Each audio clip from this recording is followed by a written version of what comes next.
My name is Gus. I live in a bus. I travel to take pictures of beautiful people, beautiful places, and I share my experiences with you. So let's go.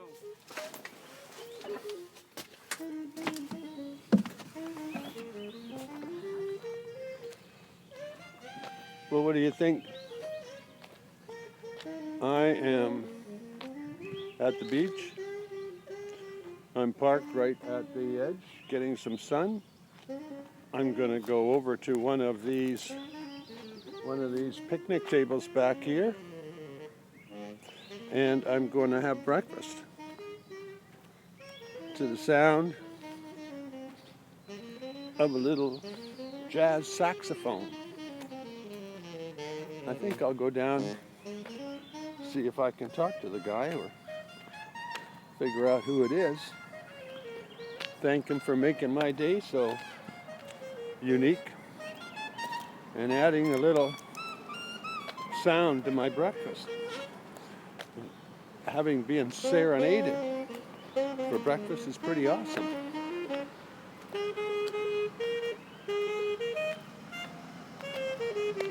And look at this. Look at the view here. This is what I woke up to. This is more or less what I woke up to. I woke up and went to the Starbucks first.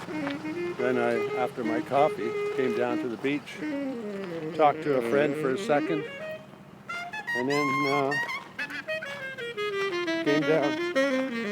came down to make my breakfast. And I came over to thank this guy. I came over to thank this guy for serenading me in the morning. Oh, saxophone is hard, man. It's hard. It sounds beautiful. It's worth so every cent. Come out here and blow into the ocean so it doesn't complain. I'm making a YouTube video. You want to be in it? Sure. You don't mind being in it? Not at all. What's your name? Good morning. I'm Colin. I'm Gus. Nice to meet you, Gus. Slide a reed across and sit on down. Yeah, I live in a bus, so I've got that bus down there. Good stuff. That'll work. So I do YouTube videos about traveling around stuff. Mostly I try to take videos of beautiful people and beautiful places, and now I got a beautiful sound. Well, thanks, man. No, I'll tell you, man, I'm out here. I got to put in an hour or two every day, just so I don't forget what I already know. And if I want to learn anything new, it's another hour. I'm actually paying attention to you instead of the camera, so I don't get you on the camera very well. Anyway, so where are you from? I'm originally from Los Angeles, but I've been living in Vancouver for 25 years. And spent some time in South Africa, New York, New Orleans, you name it. Yeah, but a bit of a wanderer myself. Los Angeles and Vancouver are not that much different, other than our winters. Similar in many ways. Yeah, a little greener up here, that's for sure. Southern California, that's for sure. Actually, I drove through just after a rainfall. Yeah. First of all, I saw the fire in Malibu, and then I went away to Arizona for the winter. Then I came back, and all of that burned up area in Malibu was beautiful and green. It was amazing. No, it looks, and it is horrific. When it burns, it's awful, but you give it a year or two, man, and it opens everything up again. These guys want to find you. How do they find you, on Instagram or YouTube or something? You don't. You don't. No Facebook, no Instagram. You're just one of those people. And I don't tweet. I'm a bit old school. We get tracked enough. I'm not going to volunteer. I got to tell you, it's cool that you're being in my YouTube video. Anyway, I'm going to say turn this off because you're not playing music anymore. There's no such thing as talent. So, I'm off back to go make breakfast. Well, we had a nice discussion. I'm going to go back and make some breakfast. So when you hear that saxophone in the background, it's my buddy, well, currently my buddy anyway. Somebody I just met, spent like 20 minutes with. Sounding pretty awesome.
I picked a broken table to sit at.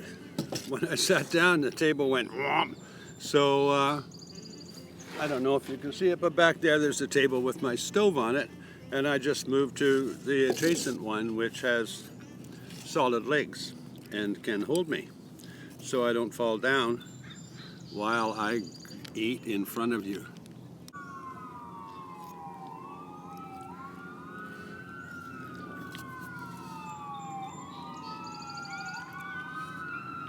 Hear the fire trucks or fire or police cars, whatever they are.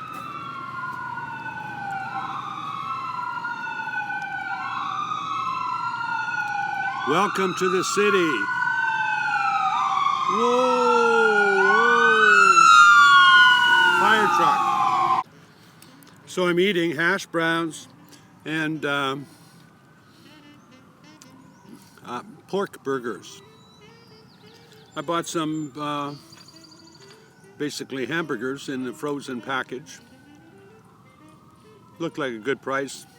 They're made of pork, so I ripped up those hamburgers and put them in my pan here to cook with my hash browns. And now I've got what tastes like bacon and hash browns. They're okay. They're just, they taste like pork, which is, it's bacon. Tastes like bacon.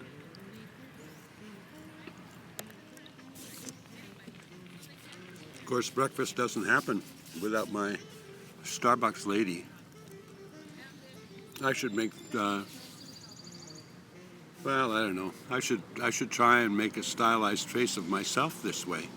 That looks, they make her look kind of pretty with like basically 3 lines.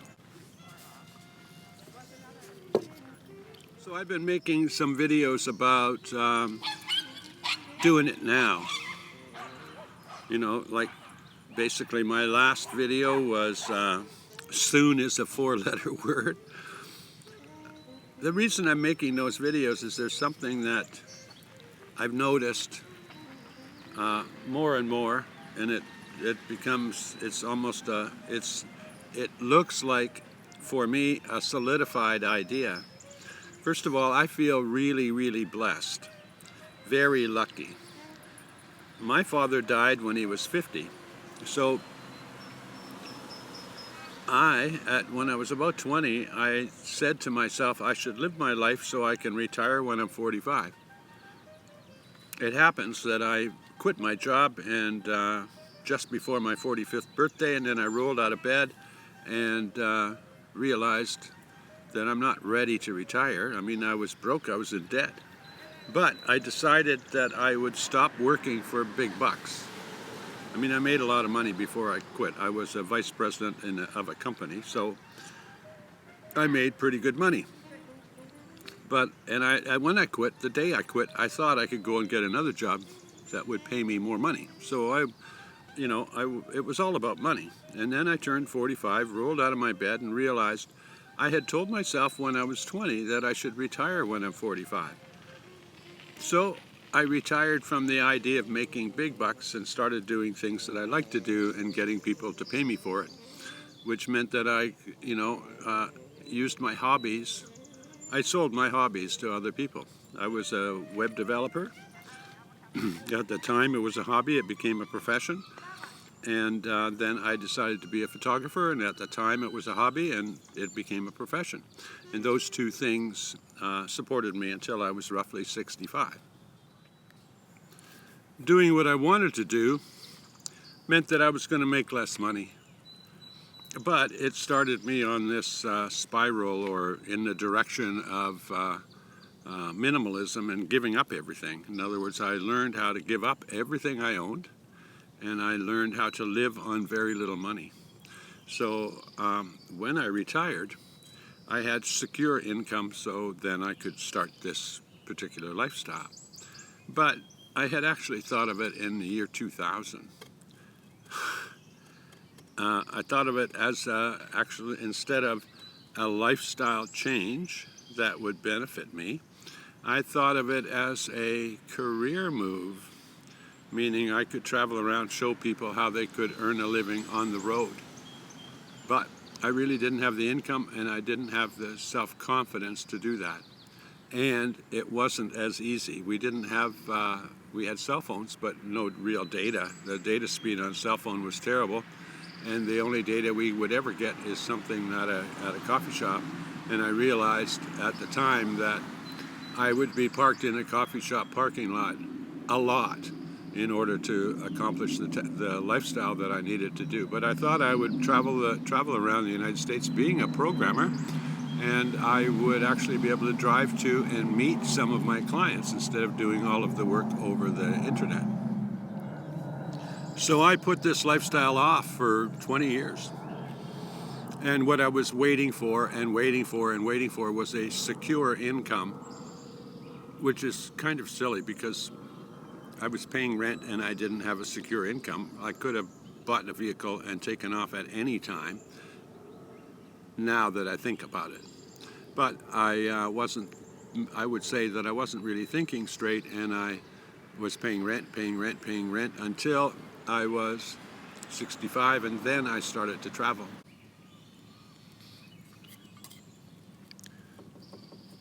But the reason, the theme to my recent videos has been Do It Now, is because as I travel around the United States and Canada, I meet a lot of people who are, like me, retired and waited till they could retire, and now they're retired, they're traveling around.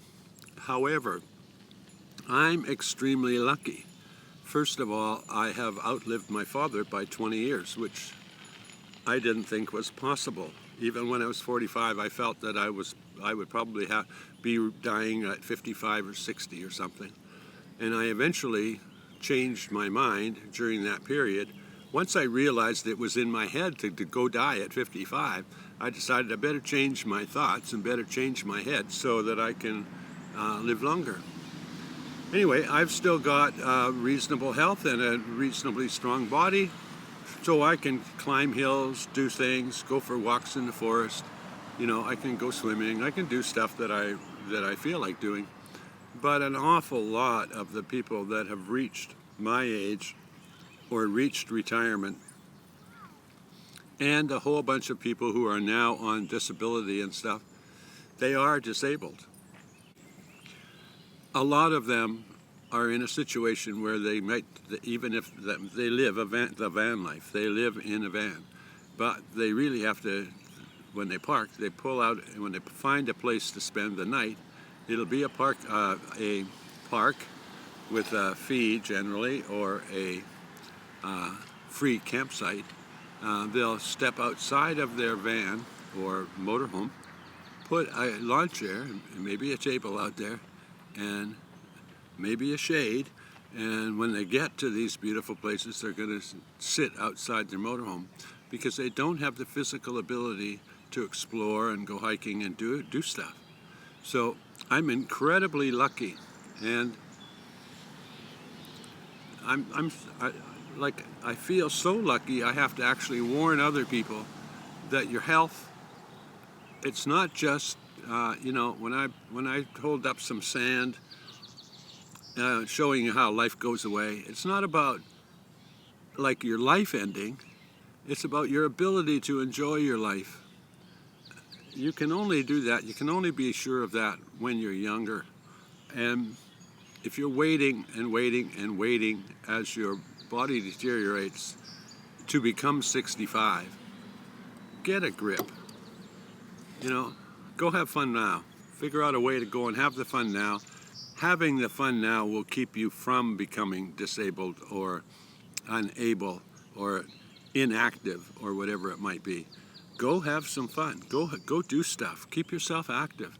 Keep your brain active on stuff, and your body active. You'll discover later on that it was very good advice. I don't want to put people down, but if your lifestyle is to sit, watch TV, sit, whatever, go out, sit somewhere. If you're not actually going for reasonably long walks, and I know this better than anybody because I don't really like to walk far, but I can. And I think that's really the difference. I still can. So I have to keep going. I have to push myself to go out and walk for some distance occasionally, just to prove that I can do it, and make sure that my body will still provide me with that opportunity. But if you're literally sitting in a chair waiting till you're 65 for suddenly your life to happen, nothing's going to change. You're going to change the home. You're going to basically put your home on wheels, drive out to a park or something like that, pull out a lawn chair and sit there. The only thing that'll change is you probably don't have to mow the lawn. Today I'm going downtown. I have to do my laundry on the way, then maybe I'll go and get my mail first. But I have to go downtown to get my mail, and I guess then I'll do my laundry, and I'll come back down to the beach. Well, I didn't get everything that I wanted to do done today. I just gave you a list of the stuff that I kind of thought I would do. I went down to get some mail. There was no mail. I'm expecting something from YouTube to help verify my address, but that's the only thing that I was actually expecting. But I came down to the beach to show you my sunset tonight. Pretty awesome. The sunset's awesome, but I'm not looking so hot at the moment. I'll just turn the camera around and show you the sunset. If you enjoyed today's video, give me a thumbs up. That means a like. And if you feel you'd like to see some more videos, please subscribe. I'm going to end today's video with a little clip of the sunset.